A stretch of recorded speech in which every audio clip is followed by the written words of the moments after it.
Hey everyone, welcome back to On Purpose, the #1 health podcast in the world. Thanks to each and every single one of you that come back every week to listen, learn, and grow. Now, I've been looking forward to this conversation for a long time. Not only am I talking to the one and only Big Sean, one of the most successful rappers out there, multiple #1 topping chart singles, albums on the Billboard. But what I'm fascinated about him is his dedication to personal growth, his journey with meditation, his focus on well-being, physical, mental, spiritual, and emotional. And today we're going to talk about all of that right here on Purpose. Please welcome Big Sean.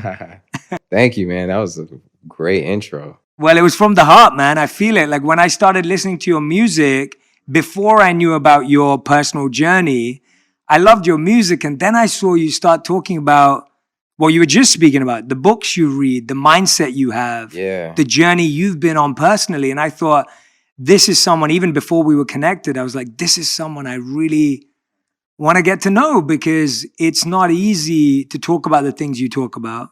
Yeah. It's not easy to be vulnerable in your position with the career you have, in the way you have. And so I can't wait to dive into it today. But I was going to start with something a bit different, because we have a few more things in common. Yeah. I was reading somewhere that you said that in another life, you might have been a film critic. Yeah. and I love that, because I love movies. So I was going to ask too, you. Man. I don't pick them apart. You know, sometimes lately I've been watching movies just based on how it makes me feel. Like I take my critical hat off, and I'm just like, I enjoy the good story, or, you know, like the hero's journey, or just like, you know, great pieces, great shows, great plots. You feel me? What's been a movie that you feel has like defined the way you think, or moved you in the way that you're speaking about right now, that left a lasting impact? Forrest Gump, for sure. That's one of the ones that like struck me hard. The Matrix. I had like a special relationship with the Matrix because Neo's name was Mr. Anderson. So that's my last name too. So it always like struck a chord with me. Definitely, like I'm a big nerd. So I love like Batman. I love all Marvel, DC. Me too. Anime, Dragon Ball Z, Star Wars, Star Trek. That's something that really my brother kind of got me into early on. But what I connected with, like everything about those things, like Dragon Ball or like Star Wars, they all have to deal with like that power within. And I feel like that's why I connected to it so much. It would be like against all possible odds, they would dig deep and go to a new level that people, you know, not only did not expect them to, but was quote unquote impossible. You feel me? Yeah. So things like that just always connected with like, and I'm still the same way. It's like, you know, you think you're going to outgrow something, but I never outgrew it. And, you know, I don't care what people think. Sometimes, you know, my girl would be like, nerd. And I'll be like, yeah, whatever. Though. It's who I am. It's who I am. Yeah, it's who I am. People don't expect it because, you know, you're fashionable and you got swag, and then all of a sudden you start talking about movies. I can talk about it all day, but not just that. Like I said, great movies, they go hand in hand. Like when I'm in the studio creating, like I have it set up where it's like these screens, and I'll play like 2 movies at once sometimes just for aesthetic, not looking at them, but it's just, I love it, man. Yeah. That's like definitely a passion of mine for sure that maybe I'll tap into more later on in life, you know? Yeah, I could see that. Because I love writing. I love stories. I love all of that. Yeah. Have you directed your own music videos as well, right? Yeah, well, I have a best friend, Lawrence, who we actually did just start a production company, who's directed a lot of my big videos. Yeah. A lot of my big songs. We won some awards together and things like that. But for most of my life, music has always been my first priority, you know? But that is something that has also gotten me in trouble. You know, it's got me in trouble. And I'll explain that a little more, because being from Detroit, right? And I'm from a family where they were hard workers. My grandma was one of the first female Black captains in World War II. She was one of the first female cops in Detroit. And then later, she was done being a police officer. She was a teacher, a counselor. She was like a strong woman, you know? And my granddad, too, they met in World War II. And he has a similar story of just being so strong. And I come from a family where it's like hard work, you know, and everyone went to college and is educated. And I was kind of the first in my family to go on a different career path. You know, my mom used to always play all these like Motown, like she would play Stevie Wonder, Diana Ross, all these the Isley Brothers, like all always in the morning. And I kind of fell in love with the music, you know. But my whole life, I remember when I was graduating high school and was graduating with a high GPA. I was on my way with a full scholarship to college, but I wanted to do music.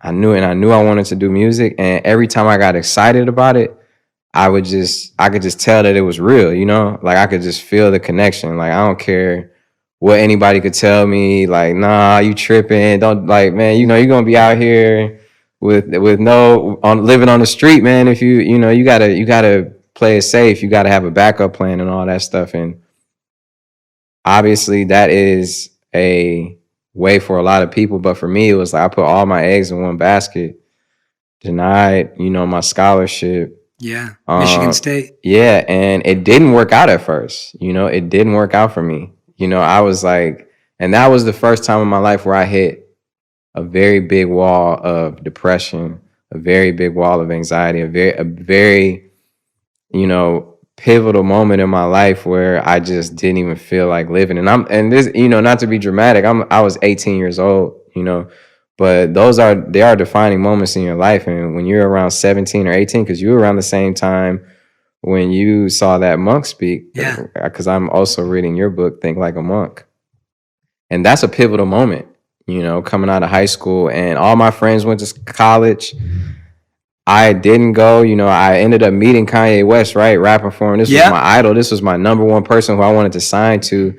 And I felt like I manifested that. And my mom is someone who introduced certain books to me that I was reading at the time. When I was around 17, she introduced me to Esther and Jerry Hicks and also The Secret, you know, The Secret. And, you know, she was like, you can do it. Like you can manifest it. And I just believed it. I was going to ask you about that moment from a different angle. People have heard you tell the story, but the way you're talking about it today, and also I find like our generation today is so lost in like procrastination, overthinking, overanalyzing, but you just went there and showed up without knowing if it was going to go anywhere. Like you were ready to be rejected, ready to fail, ready for it to fall flat on your face. Yeah, because it was like, I couldn't look back and wish I woulda, coulda, shoulda, man. I just couldn't. I just felt like, I don't know why, and that was one of the concepts for one of my albums, but I just don't know why I felt like I lived a life already and like regretted it. And I was like, I just felt that in my heart as a young,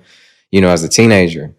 So I was like, I gotta make it happen. Like that was just it. It was no other option, you know? And she presented these books to me, and it's like she's like a guardian angel. It feels like when I look back on it, it's like, man, I really am living with angels, you know, like my mom, my grandma, because they would give me books I would never read, you know, give me books, try and introduce me to meditation and all these things. But it was when I felt hopeless, you know, and I hate that it got to that point, but I was young too, you know, and I was like, I might as well just pick this book up. I might as well let me just see what's going on with this, because this has to work. And when you pick those books up and you crack it open, you realize that the book was talking to you. You realize that these books have energy and that it's attracting you.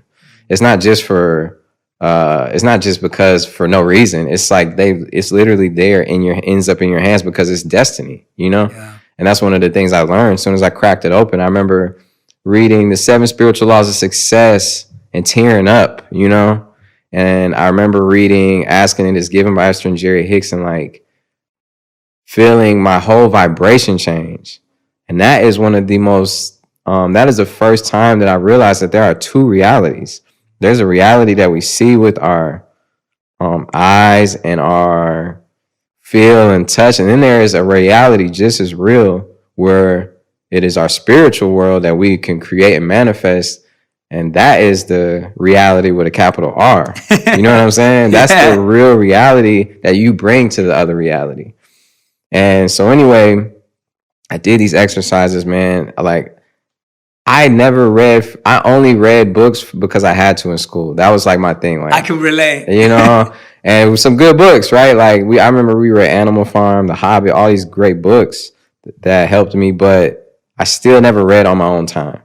So these were the first books I read on my own time. I graduated high school. I ended up meeting Kanye right before I graduated high school. So I ended up rapping for him. It's a classic fairy tale hip hop story. You meet your idol, you rap for him, he hears you out. And I had been recording CDs since I was 11 years old, man. So I had been passing out CDs around school, selling them for $5, $3. I had been participating in open mics, battle rapping. I had gone to the radio station every Friday after school, even when, because when I turned 16, my grandmother had a stroke and she had a brand new car. So it was a bittersweet thing because it was tragic to see my grandma have a stroke, and the strongest woman I've ever seen literally get old instantaneously. And then I ended up getting a car, which provided me to get places that I needed to get to, to make the moves I was trying to make. Cause I had that hustler mentality. I was like, I had to do it. Eminem was the only rapper from Detroit at the time that was doing it big. And just to keep it real, I was like, I gotta represent for Black, you feel me? And be like, and put on for my city. And I just felt the responsibility, man. And I know I'm skipping around a lot. That's all good, man. That's all good. Yeah, but I would do this radio show every week. And that led me to meeting Kanye because he was at the radio promoting his album, Late Registration, at the time. And, I met him from doing the radio show there every Friday. I lied and said I left my phone in the back offices so they would let me in the back to go check because I knew that's where the artists would go. I got a chance to rap for him as he was walking out. He was like, I'm real busy. How did you have the courage to do that? Because I feel like people probably see you and they're like, oh, I want to go rap for Big Sh-. Like, people want to repeat. All the time. Yeah, exactly. So how do you think you were able to even have the courage to be like, I'm just going to find a way in the hallway? Like, when he's walking, he's a busy guy. Well, because when I did that radio show every Friday, we would rap on the air, on the radio. Yeah. That was the most nerve-wracking thing I've ever had to do in my life. It would be like, oh my God, everybody who's listening to the radio right now is hearing me. And that was a beautiful platform, right, for up-and-coming MCs to come in and display. And I would write a new verse every week, and I was super nervous. So I had done that for about a year straight already by the time I met him. So I was used to rapping under pressure. Right. So when I saw him and was delivering it, it was just like I had so many raps in my head already, and I was freestyling, and I was used to delivering under pressure. So I was able to dynamically, I delivered it as best I could. Yeah. And he heard me. He heard me out, and he was like, well, you got a CD? And it's like, well, yeah, because I had CDs that I was selling in high school. I had my CDs ready. I had a bio ready. I had everything ready. And it's crazy because ever since I was 11 years old, single thing I had done so far had led up to that moment. It all happened. And it was like, yeah, I had the CD. I had this. I had that. And he followed through, but it took years after that. That's what people don't get. It wasn't like I rapped for him and that was it. I rapped for him and thought it was going to be like that. That's why I didn't go to school. That's why I turned everything down. And then I stopped getting a response from him. And then all my friends are in college. A whole semester goes by and they're like, man, you could have came to school. What you still at home? Like, what's up with Kanye? What's up with your record deal? Like, what's up? Like, that's the hardest to hear. That's the hardest. And I come from a family. My grandma's like, why aren't, you need to go to school. Like, this is the way to a better life. She grew up in poverty and made her way to that point, and she's like, education is the way. And it was the hardest thing to go against the grain, and my mom was really one of the only people who, even though she was a teacher herself, right, an English teacher, has her master's degree, she knew what it was like to have a dream, and she knew what it was like to chase it, so she believed, of course, education is important, but you can always go back and get it. You can't always live your, take that chance. Can't do it the other way around, yeah. So during that time period, for like a year and a half or two, what I did was, that was the first time I intentionally worked on myself.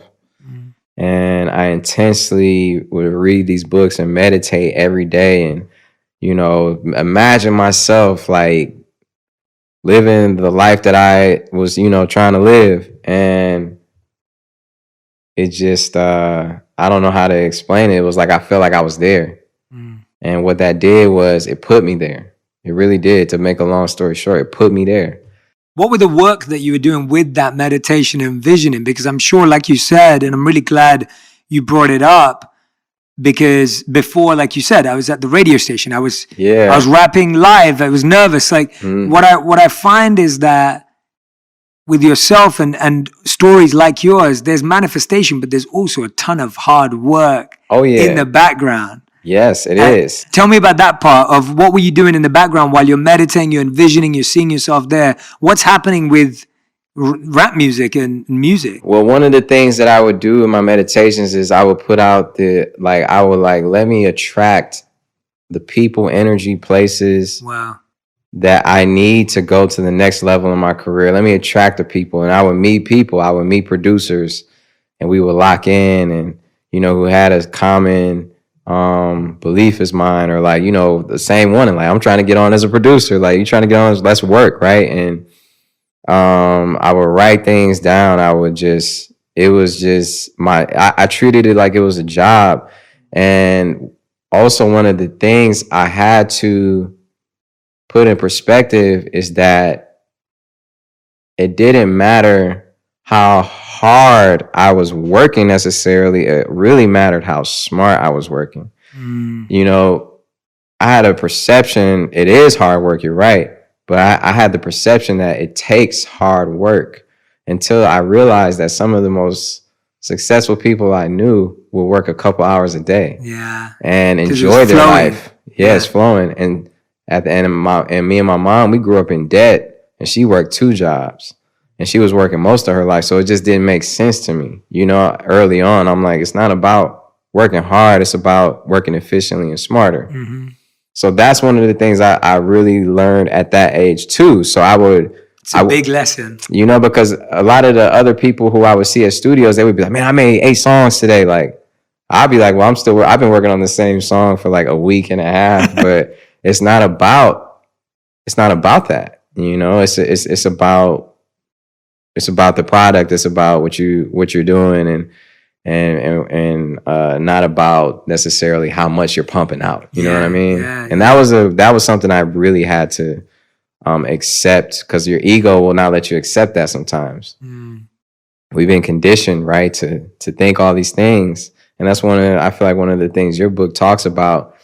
We've been conditioned to think a certain way. We've been conditioned to, we're given like a certain amount of guidance, options, directions. You're supposed to do this. You're supposed to do that. You're supposed to follow the line. You're supposed to do that. You're supposed to do that. Hey, you guys got to do, our whole lives. And a lot of that is just, some of it's great, but some of it just doesn't apply to everyone, and that's one of the things I had to realize and redo my foundation of my whole life and be my architect. Well said, man. That's beautiful. I love the way you've expressed that, because that must have been an uncomfortable place to live for 1 or 2 years. When you feel you're going to get your break, it doesn't happen. Your friends are now moved on. And everyone's... And I'm still in the same bed that I grew up in. I was sleeping in a twin-size bed, man. I'm 18, 19 years old, you feel me? And it was so frustrating, and it was a test of my ego, bro. It was a test of my ego. But I would visualize Kanye reaching out. I just knew that it was going to happen. I didn't know how. And I was like, I'm going to make it happen somehow. And it did, bro. And it's like something you got to trust. Imagine you being on a cliff, and it's like there's no more cliff there, but you like, hey man, there's an invisible bridge. If you had a guidance next to you, like you had your higher self walking next to you, and you're like, bro, there's nowhere to walk. And he's like, I'm telling you, if you take a step, it's an invisible bridge right in front of you, and that takes a lot of faith to walk on that bridge. That you can't even see. But that's what I had to do because that's the decision I made. I wasn't about to go back to school at that moment. I wasn't about to go back to my friends and be like, man, y'all was right. Like, I messed up, man. I should have just, I couldn't do it, and that may have been my ego too, but I did let that motivate me. And that's just how it went, and then he did reach out. Yeah. Tell us about that moment, how it felt internally around, were you like, oh, wow, this manifestation stuff works? Was that a point where you deepened your faith and belief in the invisible bridge, where you were like, oh, this stuff really works? Or do you think you already believed that it worked and it was just about trust? Or was this like a confidence point? I had to trust it first. Yeah. Okay. I had to trust it first. Beautiful. Yeah. And that's the thing with everything. You got to trust it. And then it started working. Things necessarily don't work before you trust it. It's kind of like you got, I think that's one of the lessons I had to learn. I had to trust in me, trust myself, trust the process, trust God's speed. That expression is so popular for a reason. You can make all these plans. My grandma used to always be like, man, God, you make all these plans, God's going to laugh at you. Yes. Yeah. That classic saying. And she would say that to me. And so many sayings like that just means so much more now because it's true. That's why it's so popular. What goes around comes around. All these little things that we heard. They're true. Yeah. They're true. Yeah. So it's been a beautiful time. And when he did reach out, it was just, it felt like it was confirmation that trust wasn't wasted. It's all a higher power, right? Yeah. And that is guiding us and wants to support us. Yes. And does support us. Not wants to, does support us. Absolutely. Did you ask him why it took him so long? Nah, because I knew people who were like 30, 40 years old that never got their shot. So I'm not going to be like, man, it took 2 years. What took so long, But, and it was a process after that. And things, I'm not going to sit here and say life is smooth sailing. Never. It's not smooth sailing. It's like a constant unraveling experience, right?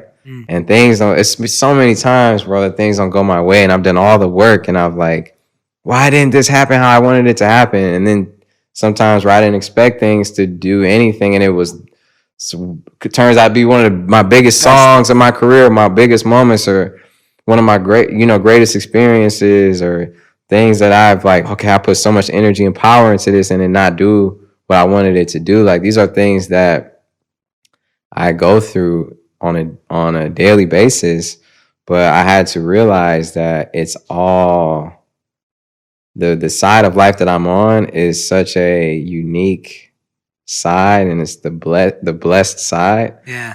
And that anything that happens to me, anything, whether it's all love, it's all beautiful, and it's something to be learned from it. It's something to be gained from it. It's, when you win something, you learn something. When you lose something, you learn something. You still win something. Yeah. You gain something. So it's crazy, man. It's really crazy. Did you find that when you finally made it into the music industry, that there were people like you that meditated, that were visioning, that were working from this deeper core place? Did you find that, or did you find that your spirituality was almost threatened or questioned, or there weren't people seeing eye to eye? How did you feel about that? Did you find like it was still natural to stay true to what got you there? Because you had a very different journey in terms of internal journey towards music. Yeah, I would see both. Yeah. I would see people. One of the reasons I wanted to sign to Kanye, because his first album inspired me so much. Yeah, same. And I can tell that whether he knows it or not, he clearly is a manifester. Mm-hmm. He clearly is a spiritual being too, or you could call it religious. To me, it's there are so many similarities, right? But he is somebody who is a manifester. He's somebody who's a creator, mm-hmm. right? He is somebody who I've saw him wield ideas from, the inspiration of God, or, whatever he can say it is. But that drew me to him, you know what I mean? And I've seen it in a lot of people. I've seen it, when I sit and talk to Jay-Z, it's like, I don't have to sit and like talk to him so deeply about it. I can just tell that he has this, there are a lot of people who I met, even DJ Khaled. Yeah. He's somebody who is, manifesting for sure. A manifester, and then his story is crazy. I don't know if you've ever talked to him. I haven't. No. His story is crazy, man. And, it's a beautiful, beautiful story. And we all have stories. And there are people who, like, those are people who you would kind of like be like, oh, okay, I can see that. But then there are people who I also have met, or even Janae, you could tell Janae is like very aware. For sure. And, somebody who is spiritually in tune. You know what I mean? Yeah, that's what I love about this conversation and all the people you're mentioning. I think we see an external PR version of who we think those people are on the front cover of magazines or music videos or whatever it may be. But behind everyone, there's a deeper story. It wasn't just like that. Tell us about when. I'm intrigued because I feel like a lot of people listening to us right now, they may actually feel blocked from that envisioning, right? They feel blocked. Like they feel like they're not getting. When have you felt blocked? Or if someone's listening and they feel blocked, what's blocking them? Like how do they remove that? How do they let go? What are they needing to let go of? Well, this is deep, dog. You're getting deep. I had to go there with you. You're giving me deep talk, so I don't want to, gotta dive in. Well, one thing I've learned on my journey is that there are blocks that are sometimes placed on us from our parents or from our surroundings. And whether you believe this or not, I believe it is true, even from a past life. And it makes total sense because I've met complete babies who were like, this is like an old man sitting here, right? He's very mature, it's like, but anyway, I have worked with people who have helped me remove blocks from my life. Marie Diamond being one of them, and that's a whole deeper conversation. But she has, in the last few years, is someone who has helped, who has been a mentor to me spiritually and helped me along my spiritual journey. And, honestly, when I just think about the blocks that I've had in my life. So to go back to that, to think about people who are feeling blocked, know that you have to believe that you can feel unblocked, because you're giving it power by acknowledging like, I'm blocked. You're putting that out in the universe. Remember, like what we said, the sayings that people live by that you've heard, what goes around comes around, what you get is what you give. Those are real things. And you subconsciously, and that subconscious mind is just as powerful as the conscious one. When you say, oh, I'm feeling blocked, or man, I'm down bad. I've heard people just say all these things that they put on themselves, like, I can't figure it out. I can't figure it out. So, okay, imagine if you're in front of the universe and God, and he's like, whatever you say, I'm going to give back to you. Like, whatever you say, I'm going to give it back to you. So you sitting up here like, I can't figure it out, man. I can't make money. I can't do this. I can't do, I feel like it's like, even when I did feel blocked, and if I did think that, I never owned it. And I'd be like, no, okay, I got to switch that. I got to feel better. So the first key to unblocking something is acknowledging that you are blocking yourself for sure. And I do think there are some deeper blocks that you got to work harder on to remove, like blocks that may have not even been put there from you. So you're not even acknowledging it or know how to remove it. And there are special people who can do this, that can help you get rid of it. But I do feel like you're blocking yourself, and you got to realize that. Stop blocking yourself. It doesn't matter if you don't have money. Don't say you don't have money. Yeah. Be like, I got money. Money's coming in right now. Like, it feels good to be rich. If you keep that mentality and you're not rich, I promise you, if you really believe it, which you have to believe it because you just have to. If then and you will be whatever you want to be. And it's never too late to be who you want to be. Yeah, absolutely. Yeah, I used to have a mentor, I remember, he used to repeat to me the Napoleon Hill words of like, you become what you think about. Yeah. And he just keeps saying it to me, and he told me to keep saying it. When he first said it, I was just like, oh, come on. Like, you know, how many times are you going to say it? It's like a mantra. When I first became a monk and they introduced me to mantra, Man, you're saying the same thing every day, again and again, and you're thinking, oh, this ain't going to work. But actually what you're saying is true, that when you repeat, you become what you think about. Yeah. And when you keep repeating it, it becomes your vocabulary, it becomes your mindset, it becomes your thought, and then it becomes your reality.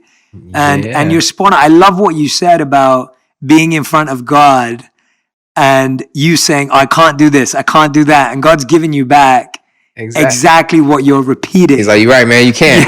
Yeah. All right, hey. Like. Yeah, you said it. Yeah, and that is such a great way of thinking about it as a conversation around how we're creating our reality through our repetition. Yeah, I can't wait to talk to you about being a monk too. That's like when we have dinner next week. Some. But one of the things that made me think about this is when I would come home and watch Bob Ross on PBS painting the pictures, or when I would watch Michael Jordan and all these, or Kobe Bryant and all these inspiring people when I was growing up. Mike Tyson, right? Or just Michael Jackson, anybody that I can think of. I like our like artwork on the wall. A few people you mentioned are up there. So yeah, there's a few. But when I was thinking about that, it just brings me back to technique. How much of life is truly technique. And that is one of the biggest secrets I've learned. When I was going through one of the roughest times of my life a few years ago, I had just turned 30 and I was feeling so depressed, bro. And I had just moved into my house that I've been in for a few years in Beverly Hills, right? I got it from Slash from Guns N' Roses. You know, all of my neighbors are, you know, Vanna White is my neighbor. I'm like talking like, to me, this was like my dream. This is my dream neighborhood, right? And I was in the worst condition of my life, bro. I felt like it was just too hard for me to even get through the day. I felt like... How did you get there? Why did it get there? After all of this envisioning, focus, inner work, how did it get there? You know why I got there? Because I lost touch with it a little bit. Not just because of that. I burned myself out. I wasn't paying attention to what myself was saying to me. I was doing it for all different other reasons. I need to do this show. I need to do 5 shows so I can get this money, take care of this person, do it for this. Oh, my management, everybody is expecting me. I got these people. I got people who are on my payrolls. I'm like, I'm putting everybody before me. Yeah. I didn't know how to balance work and work because there's a work that you do for your career and there's a work that you do for yourself. Yes. No one ever taught me that because no one knew. No one knew. You know, no one knew. Like, this is something that my dad didn't know. This is something my mom didn't know. Their mentality is you work as hard as you can. You work as hard as you can. So I come from a place where it's like, you got to keep the foot on their necks. You got to keep going hard. You don't want to lose your opportunity. Yeah. That was my thinking. But really, I had already had it. Yeah. You know, I already have it. So now to take it to another place, I got to take care of myself so I can bring my best self to the table. And it's something that life forced me to do.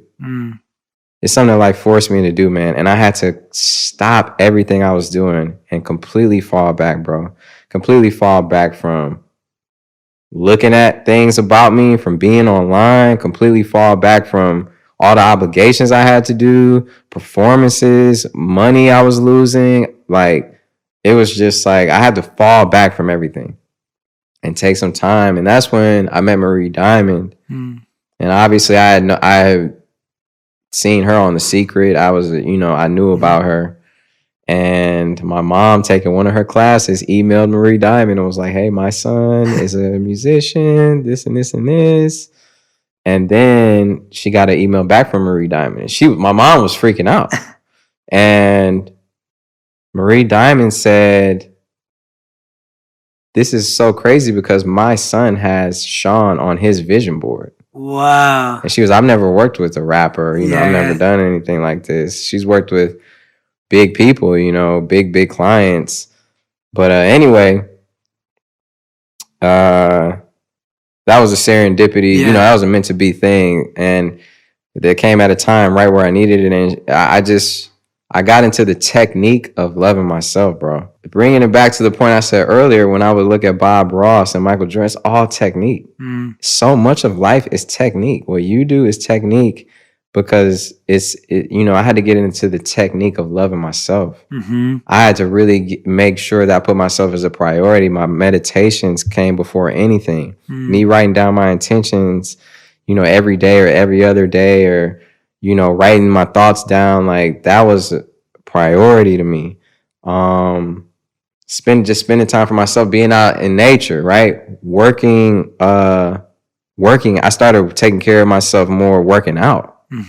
That's something I never did. I gained 30 pounds. Wow. Yeah, we got to show like a before and after. Yeah. We'll get it for this. Crazy. I used to look totally different. It changed me for the better, and it's built my strength up. It's given me more strength to deal with things when they don't go my way. Before, it would tear me down. Before, I used to let people's opinions about me really affect me. Yeah, same. And now it's like, what am I even thinking right now? Yeah. You know what I mean?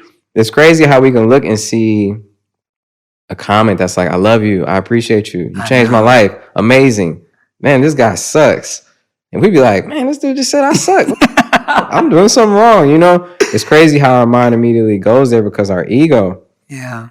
You know, or maybe because something else, but I think it's just that ego. It is. Yeah. But I had to get into the technique of loving myself, man, for real. But what I respect about you is it took courage to get there, but then it takes courage to go deep again. Oh, yeah. And so, it took courage for you to break through and get in front of Kanye and build your career, and then to be at the top and to be at a point where it's like, oh, wow, like there's so much opportunity, and to then go, oh, wait, I need to do the work. I need to do the work. That takes even more courage, because now you have something to lose.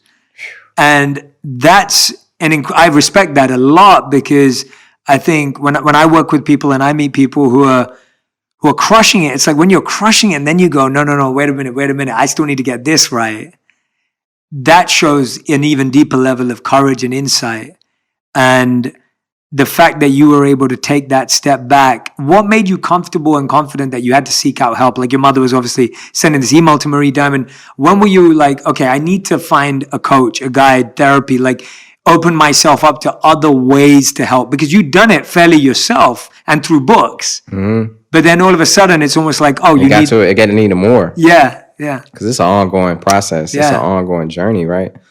I had no choice. For me, it was, I couldn't get through the day without feeling terrible. And when you get to that point where it's hard for you to just do anything, you know, I knew my perspective was off. I knew I did. And I sought therapy too. You know, I saw a therapist. I was spiritually working on myself, and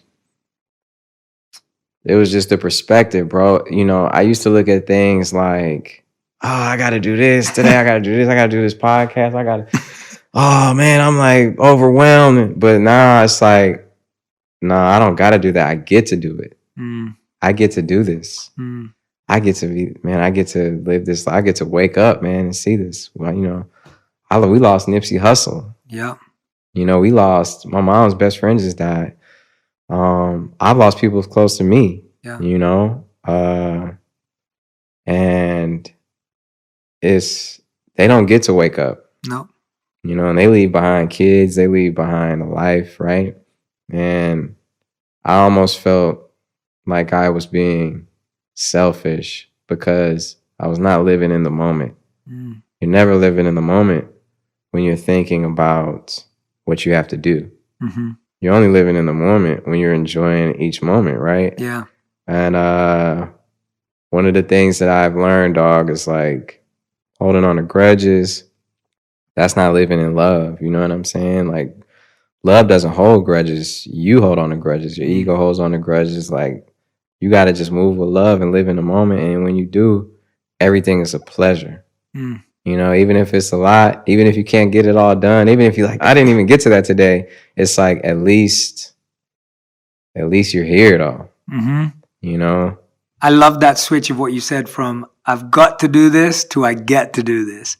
That's a beautiful switch in the mindset, man. I think so many of us are always, I got to do this next. I got to do. I think that is such a great. I'm going to remember that forever. Like, I hope so. I hope people really understand that, because even if you're down bad, to everybody who's down bad right now who's watching this, you know, who has no money, right? Even if you don't have even if you're homeless, right? Even if it's the worst situation, you don't have a cent to your name, but somehow you seeing this, just remember that this is your opportunity.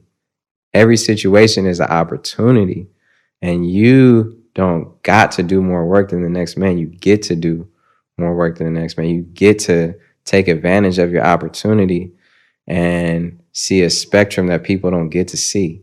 You know, you get to live out the levels of life that, you know, people don't get to see. You know, people don't get to see the bottom sometimes. Some people are born into wealth and happiness, and they don't have to, you know, you get to struggle, you get to be stronger. Yeah. You get to lift that weight, and you know, you'll have strong enough muscles to climb the mountain and be the master of your life.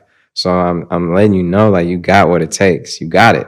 Yeah, I love that. And you get to be more compassionate and empathetic, because when you've been there, now when you rise, you're able to love and be compassionate to other people's pain. Yeah. Because you were there. Yeah. And you get more empathy. And that's such a gift in life, I feel, to feel compassion to that degree is a huge gift, because you've been there, you know what it feels like. And that only comes from experience. Totally. And to have that is a gift in and of itself.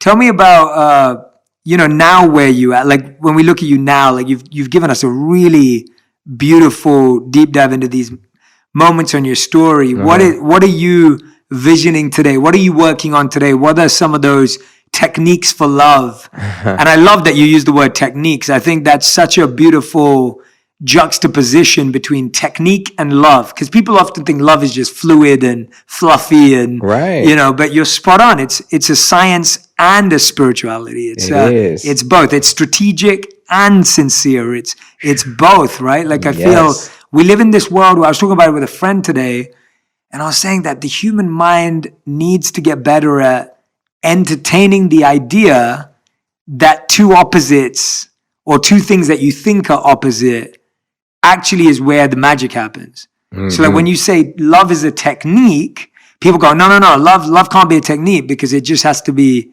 you know, pure and flowing. But actually, it starts as a technique. Yes. And then it transcends. Yes. Right? It starts that way. Tell us about some of the work you're doing today, internally and externally, that you feel is in line with what you're sharing. Well, first of all, I'm like going through this cleanse right now. Yeah. Like this 4-month cleanse. That's that a food cleanse, or? No, it's a cleanse where you take certain supplements. You know, you're definitely supposed to eat a certain way. It's not a super strict, like, just berries or anything like that. It's just like, it's kind of like the diet that I already have, which is like, I don't do wheat, you know, gluten. There are times where I have no choice sometimes, and I even have enzymes that are like to help with that. But so it's, you know, it's not a super strict diet, but it's a diet where, you know, you stay in the guidelines. Yeah. And I'm taking notes for dinner next week. Yeah. You let me know. I tell my wife. Yeah. And anyway, Janae's doing this too. It's a cleanse, and my mom is doing it. A lot of people are doing it around me. 4-month cleanse. Mm-hmm. And you clean your gut and your intestines and your liver and your kidneys, and you clean out parasites, then the worms and all these crazy things that, you know, that's the stage I'm in now. Just started my 2nd month out of 4 months. And one thing I realized is that when you do a cleanse like that, right? I've never done one in my life. And I used to, I mean, at one point, especially in high school, like every night I was eating McDonald's. You know what I'm saying? I was getting that double cheeseburger. I was getting Taco Bell. I was getting Burger King, White Castles. Like, I was on it. That's just because it was just what we had. Yeah. I would be in the studio at my friend's house or re-recording in the basement. It's like, that's just what it was, you know? And I've eaten so much of that in my life when I was younger. So I was like, I really need to do this cleanse. So that's one of the things I'm doing now. And I do feel like when you do a cleanse like that, it also cleanse energetically some of that old you that you've been holding on to for years. You know? So that's and you learn discipline, you learn, it's always like, I feel like there's a beautiful story that you just reminded me of from what you said. It's in a book called I think it's called The Zen of Archery. So it's about archery. And a student comes to an archery master, a Zen master who's also an archer, and goes, I want to learn archery. And so the master goes, okay, let's learn archery. So they draw a target onto a little piece of paper. They stick it on a tree. They make a little bow out of a twig and the string, and they give it to the student. And they give them a little arrow made out of a twig, and they say, go for it. And the person just starts like shooting twigs and they're missing. And then the master says to the student, what is your goal?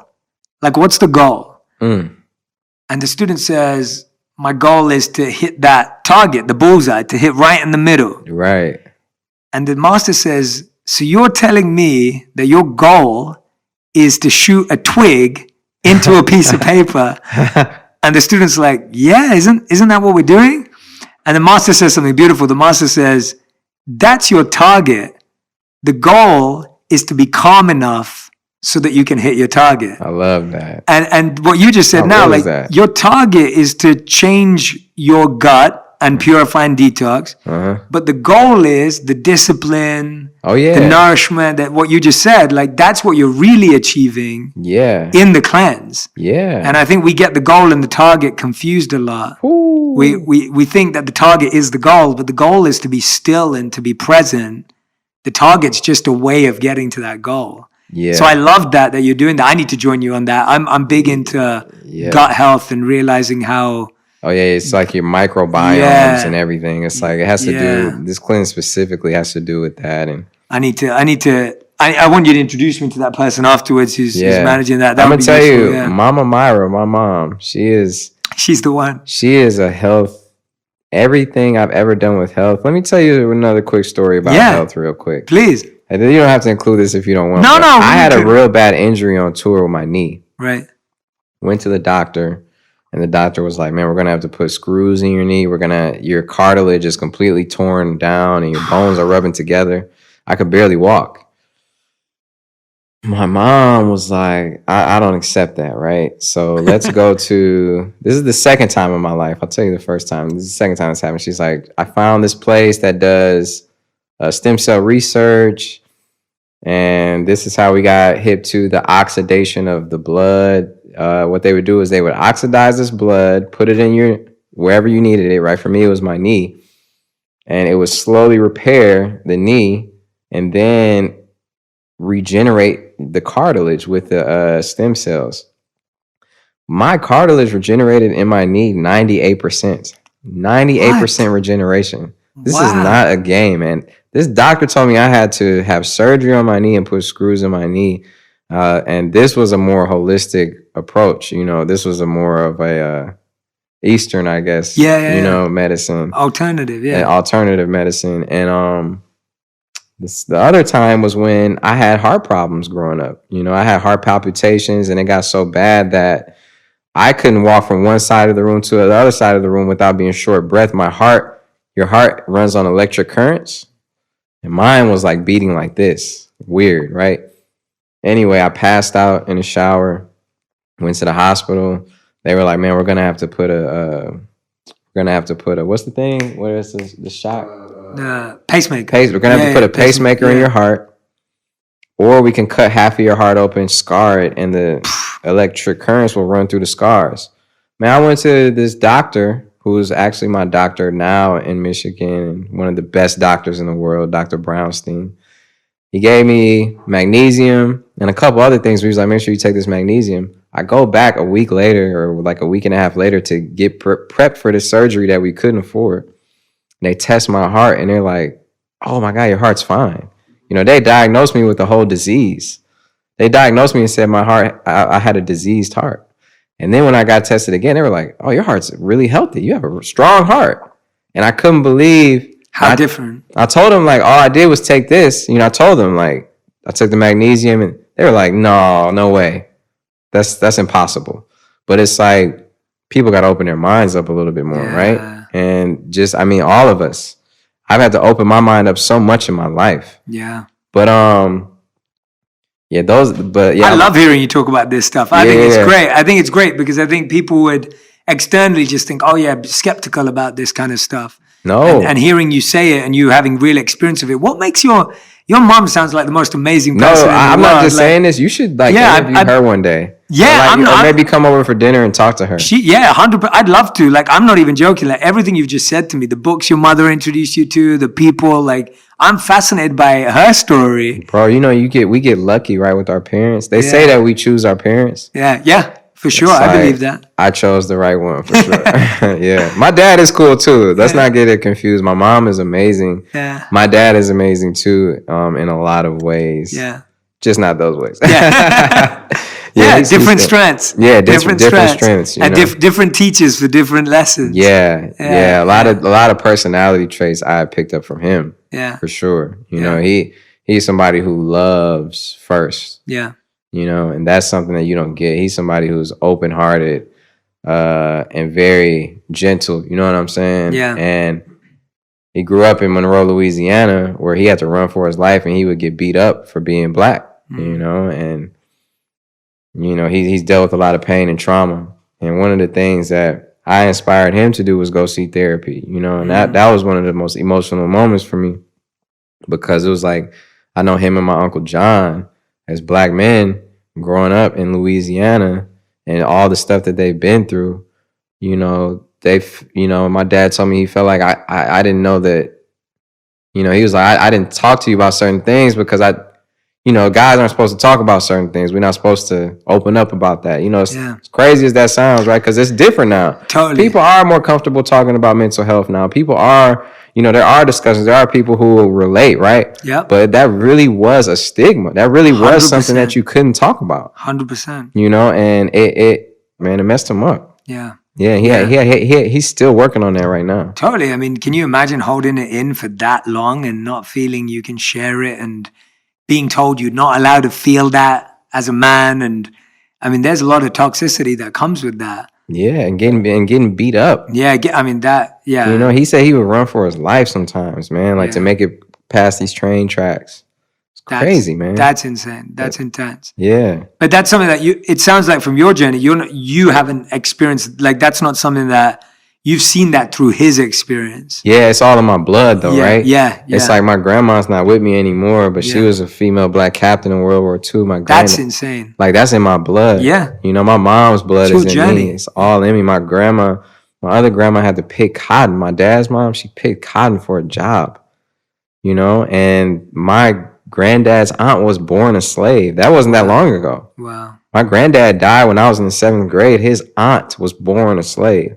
So that goes to show you it's not that far removed. It isn't. Right? Yeah. As I have on my Black and Proud shirt. Yeah. I love it. Yeah. No, but I love how you're explaining the story of your background and each person in your history.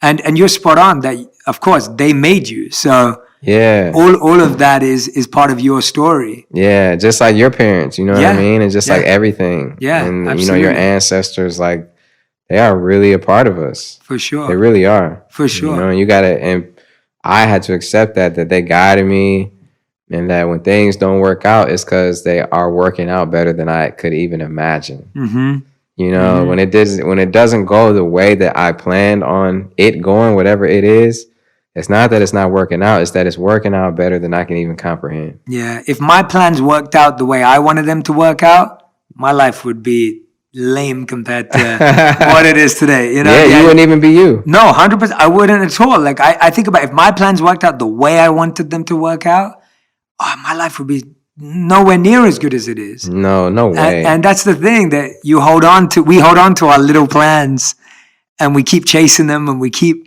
thinking that they're the only way. And so when a new opportunity or a new portal comes up, we're scared of walking through that portal. But that portal is, I know, our greatest journey. I know. And you've taken it, and now you're sharing it through your music. I read that Rolling Stone said your latest album was like a self-help book. Yeah. And I was thinking how amazing that your journey and study of so many powerful teachers and books and your own work and your own growth journey, your own purification, and now you're sharing it through music. Do you feel now that you're at a place where your music is allowing you to share all of that even more than ever? Or tell us about that journey with music, because your purpose is to change people's lives through music. Yeah, my purpose is to inspire, through anything I do. Yeah. So whether it's music or a book, right, which I haven't written yet, but it's coming. I've been thinking about it.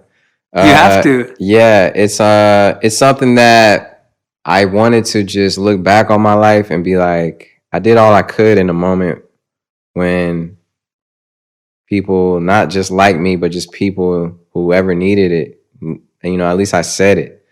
Because it's a lot of music out there. Yeah. It is a lot of music out there. There's a lot of music that sounds the same out there. There's a lot of music that sounds different too. Yeah. Because it's just tons and tons and tons of music. So I had to represent my mindset, at least at that point in my life. And I try and do that with all my albums, but on top of that, I don't want to sound like I'm preaching. I don't want to sound like I'm talking down, or I want to sound like I'm talking to someone. So I do have records that are fun. Yeah. Because I am I am not, nobody's perfect. You know what I mean? Yeah, me included. All of us, none of us. Yeah. So I one of the things that I realized is that, okay, I got to make sure I have the balance of having fun in my music. Yeah. And my next album won't sound like my last one. The one before that doesn't sound like, the next one. It's always changing up. So it's like a picture, right? It's like you can like, okay, this one I'm gonna really paint what I'm going through right now. This one I'm just gonna completely talk about last night when I got drunk. You know what I mean? Yeah. It's like, it comes from all different inspirations. I love that. Yeah, it was. I found that even, and you're reading Think Like a Monk right now, but when I was writing that, I wanted to share my weakest points as a monk. Mm-hmm. So there's not many examples in there where I share the best days.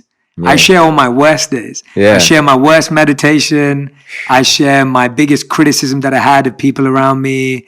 I share my worst train journey. Like in the book, I was like, I want to share the worst days. Wow. Because the big days are the easy days to share, when like I felt enlightened and when I had a moment. Like those are easy to share. Right. But to share, like, what, I used to wake up and I hated waking up at 4 a.m. Like, to share that felt like the right thing to share because of what you're saying. We all have bad days. None of us are perfect and have it all figured out. And people relate to that, right? Yeah. And also I feel like that's just the truth that we need to hear. Because like I was speaking to a friend yesterday and he was saying, I feel scared about my future and my financial future and this and that and whatever it was. And I was like, dude, I relate. Like, everyone feels like that. Yeah. Like there's no one and as soon as you hear that, you go, oh, okay, it's okay. When you hear that someone else feels that way, I know when people are going to listen to this, they're going to go, bitch, you felt nervous rapping? Yeah. Like when you hear that, that's, okay, it's okay to feel nervous and still do something. Yeah. I think a lot of people feel they have to feel confident to do something. Yeah. When actually most of us do things when we're nervous. Yeah. And bro, I wake up still totally messed up sometimes. Yeah. I feel there are times where, I do feel very like down and depressed. My vibration is low, but I'm able to approach it and react to it differently. Yeah. And I'm able to not let it stick on me. Yeah. One of the things that meditation does for me, it's like when you work out or like do something, like go on a hike or something, and you take that shower. Yeah. And you just like are clean. Yes. That's what meditation does for me. It energetically, literally just cleans me. And I feel like I'm ready. It's like having a full charged phone. It's like I'm ready for everything now. I'm charged up. And it's bathing your soul. Yeah. And people have a lot of misconceptions about meditation. You have to understand that there's no wrong way to meditate. There's no wrong way. It's not wrong. Even if your mind races and you get better at bringing it back to your center, if you get better on focusing on your breathing, right? You can't do it and think you're doing it wrong because there is no wrong way to do it. You're going to get into a groove. The more you do it, that works for you because it's for you. It's not for everyone else. This isn't like something you get great. It's not like a math test. Meditation is a personal, moment that you share with yourself, and that brings you in the moment. And your mind does race, right? You think about things, you may visualize things, but you come back to the moment. So meditation for me, that's what it is, you know? And that's one of the biggest misconceptions. I go to these studios, I'm talking to like, anyway, I could be talking to Lil Wayne. I could be talking to I'll definitely be in studio sessions with people like my brother Wayne and being like, man, so you taking any vitamins or what's the, I'm not even playing and they look at me crazy sometimes, but it's just like, I do care. I love that. I love that guy. I love my brothers. I'm in the studio with Hit Boy, who's one of the greatest producers. Right. And, I'm telling, he's like, yo, help put me on. I'd be telling him what I'm doing. He's like, yo, I want to get into that. And there's no wrong way of doing it. I just want to put that out there. There's no wrong way of doing it. I love that you're an ambassador for meditation. It's awesome seeing you talk about it in such a genuine way. And I love what you just said, that meditation is not a math test. I mean, that is the problem with the conditioning, that everything's a test, everything's right or wrong, everything's, and you're so right that you just have to let go of that. When I'm sharing meditation with people, often I find that, especially if they're musicians, it's like they want to get the music right or the sound right. But it's free of that. Like meditation is, I'm tone deaf and, and I can't sing to save my life. I love music, but I can't sing to save my life. But meditation's beyond that. It's beyond the mental, verbal capacities that we have. But it is. And that's one of the things I do, write stuff down. Yeah. Since 2019, though, I've also been like, let me do one thing every year that's going to change my life. Ooh. You know how people have New Year's resolutions? So in 2018, that's when I started really taking better care of myself, right?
So I was like, 2019, my number one goal is to take care of my temple, take care of my body, take care of my mind, body, because it's connected, right? Absolutely. So I was like, I'm going to work out, and I transformed my body 2019.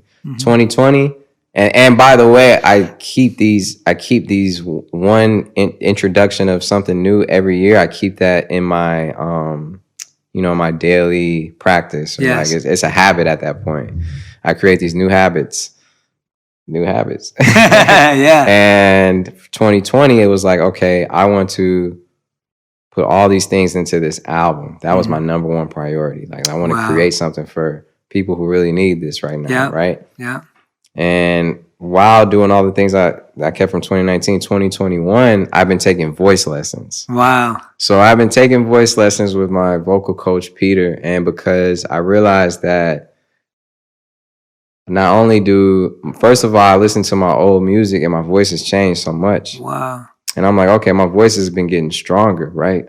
So I'm going to strengthen my voice because I can harmonize. I can sing, not for real, but I do feel like I have a voice that's hidden in me a little bit, right? Yeah. To not only sing, but when I strengthen my voice, I also feel like it strengthens my voice figuratively.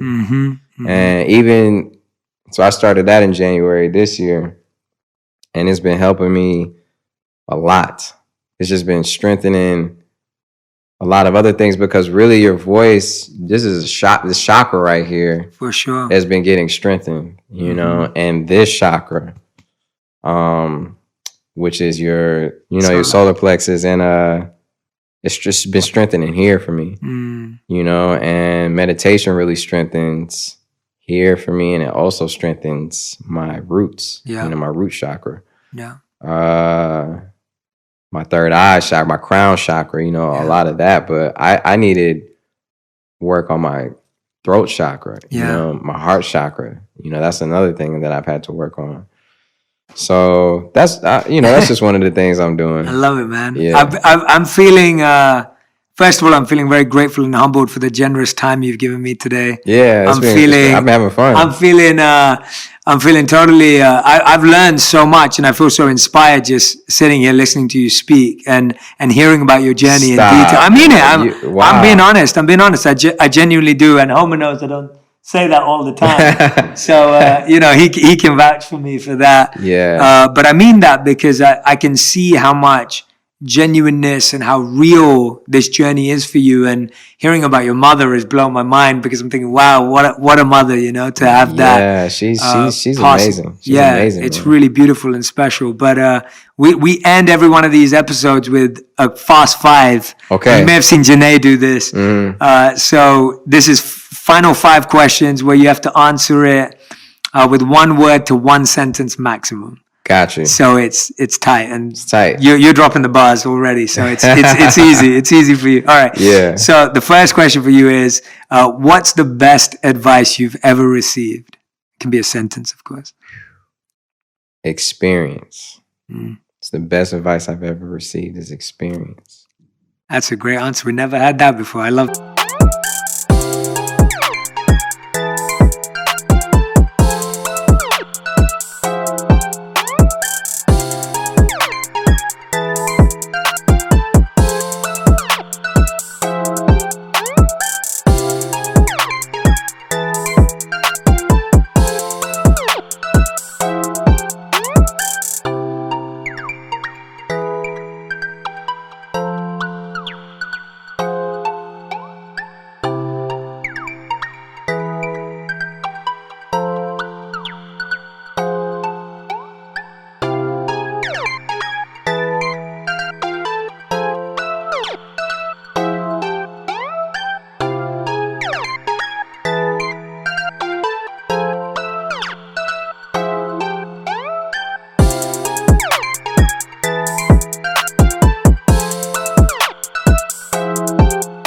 Okay, what's the worst advice you've ever received?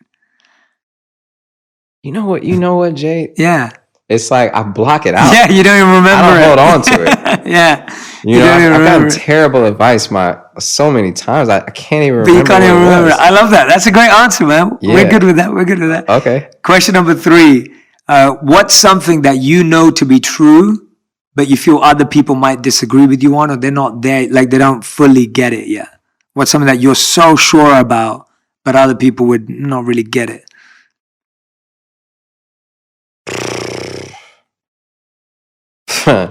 I can make a list. Meditation. Yeah.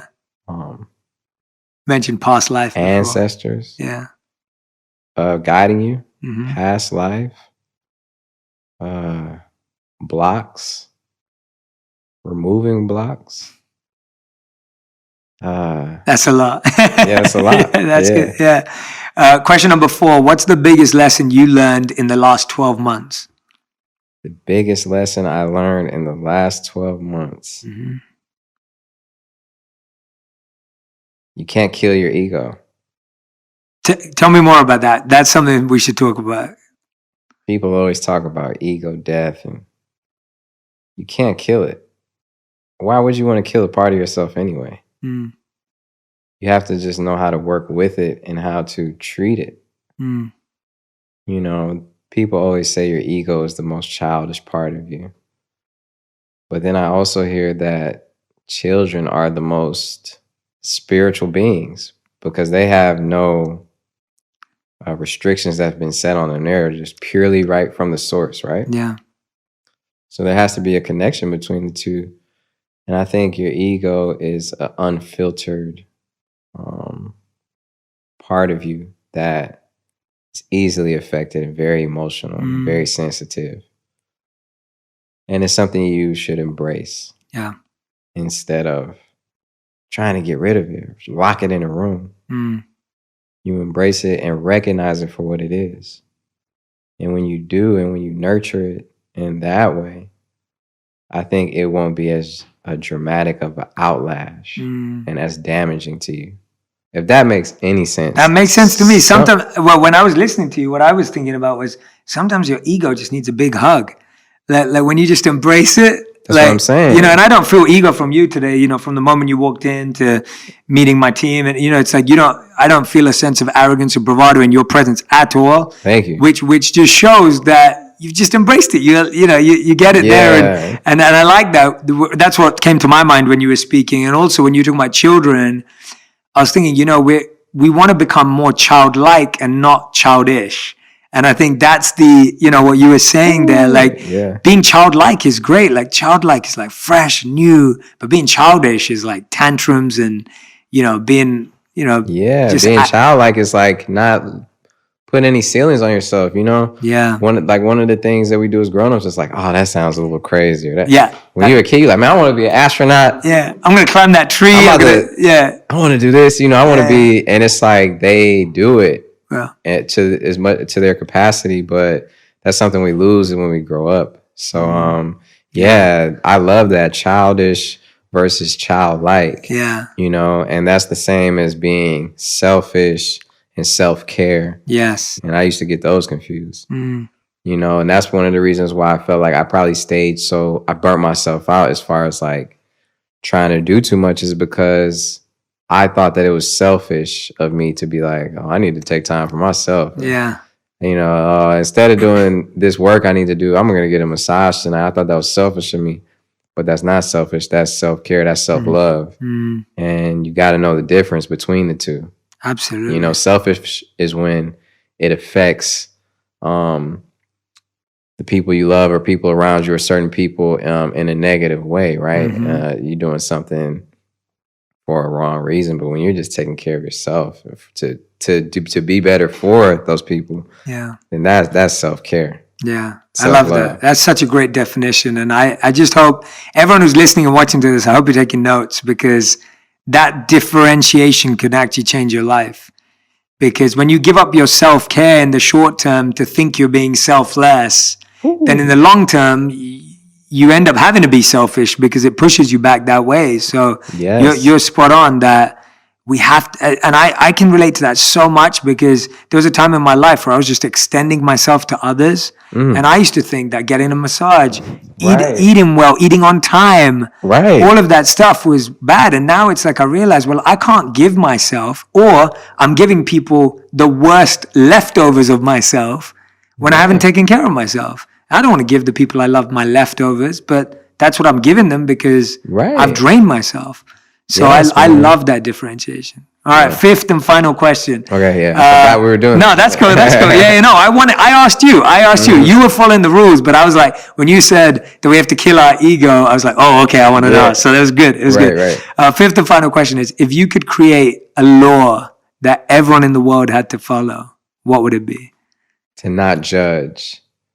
Not to judge, because here's the difference. Everyone has an opinion, right? And that's fine. And I remember just going to church and people being like, only God can judge you, right? Yeah. But we are all humans, and when we judge each other,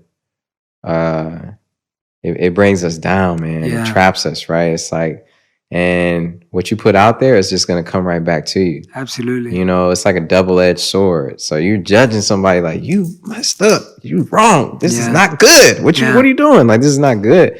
But that's coming right back to you, whether you know it or not. And it could be different ways, right?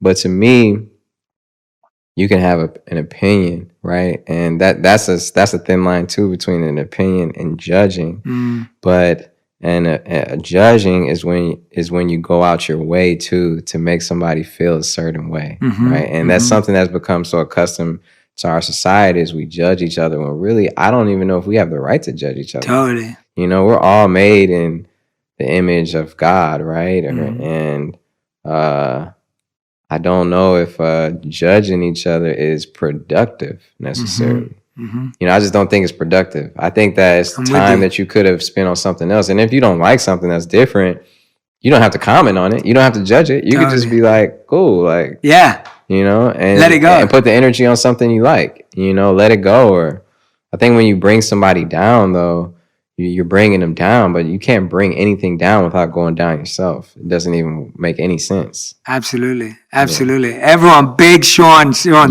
you for doing this, man. I can't wait to come back. We got to do like a part 2. I know. I mean, I can carry on talking. No. We can save it for another time if you like. No, this has been amazing, man. Like, just hearing you share your heart and your genuine purpose with us today. Like, I've loved every bit of it. It's been so inspiring to me. Man. And, I loved it too. And I've learned so much. And I mean that. I mean that from the bottom of my heart. And I recommend that everyone goes and listens to this again and takes notes, write stuff down, because there are so many gems in what you shared that can be truly powerful for people at different stages of their life, because you just walked us through the hero's journey. And your journey, of course, still continues, as you know, but there's so many parts of that. And I want to ask you, though, is there something you wanted to share today that you feel I haven't let you share, or that you haven't had an opportunity to get through? Because I want to get there. I don't want to prematurely, you know, give up. So no, if there's something on your mind that you're like, oh, I feel like I need to share this with people. Well, I do want to just share that I go through terrible days. I go through dark moments. I go through great days. I have great moments. And, you know, it's not like I figured life out. You know, I don't think anyone on this earth has ever figured life out all the way. Agreed. And I don't think it's for us to figure out. You know, maybe there are other purposes for it, but I just want to put that out there and say that, you know, you're not alone. Like, whoever needs to hear that, like, you're not alone. You know, obviously Shetty got you. I got, like, we're all in this together. And but, you know, I just want to end on that and just say that thank you guys for listening. You know, to anybody who needed to hear this, like, I needed to hear it myself. You know, everything I said is because it was on my heart, that needed to be expressed for you and for myself and for whatever other reason. So thank you. That is a beautiful note to end on, and 1,000% I'm in for a part 2. Yeah, gotta do part 2. I'm all in for a part 2. I could talk to you for like 2-3 hours, and I could listen to that voice. I could listen to that voice for hours. So, you know, it's like but honestly, like, what you just said is so perfect and exactly what we all need to hear. And I don't think you shared your story with any sort of perfection or with any projection of you having it figured out. I could hear that sincere seeker inside of you in every step. So I think you shared it beautifully, man. Thank you so much.